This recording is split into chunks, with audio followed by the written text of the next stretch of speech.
মানে যদি এমন হতো যে বেনামাজির জানাজা হয় না, আমার মনে হয় নামাজের সংখ্যা বাড়ত। যদি এমন হতো বেনামাজির সাথে কেউ মেয়ে বিয়ে দিবে না, ছেলে বিয়ে দিবে না, আমার মনে হয় নামাজি বাড়ত। যদি এমন হতো বেনামাজির সাক্ষী গ্রহণ করা হবে না, কি গ্রহণ করা হবে না, যদি এমন হতো যে বেনামাজি ছেলে তার নামাজি বাবার সম্পদের অধিকার পাবে না, তাইলে মনে হয় নামাজি বাড়ত।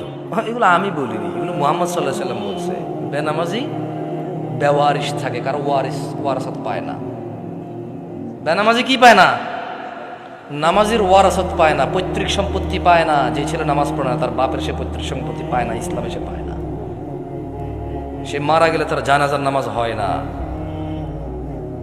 বেনামাজি জামাই নামাজি বউ বিয়ে টিকে না হিসেবে।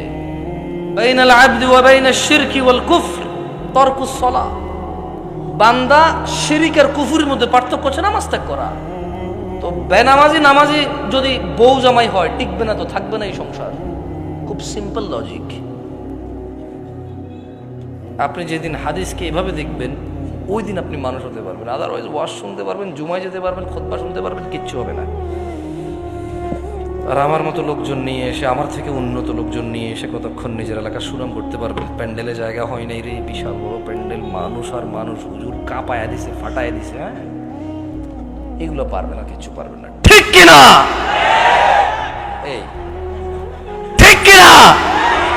যতবার কমো ততবার ঠিক করবেন আপনারা, অভ্যাস হয়ে গেছে। কি ঠিক, এটা তো আমি কিছু বলি না, এমনি ঠিক লাগছে। মানে আপনি মনে করতেছেন যে আমি আপনার ঠিক বেঠিকের উপরে ডিপেন্ড করে এখানে কথা বলবো? জীবনও না। তাহলে আমাকে আওয়ামী লীগ করতে হবে অথবা বিএনপি করতে হবে, নেতা যা করছে তা, বুঝলেন না? যদি আমি ইসলাম করি তাহলে তো নেতা যা বলে গেছে তা ঠিক, নেতা হলো মুহাম্মদ সাল্লাল্লাহু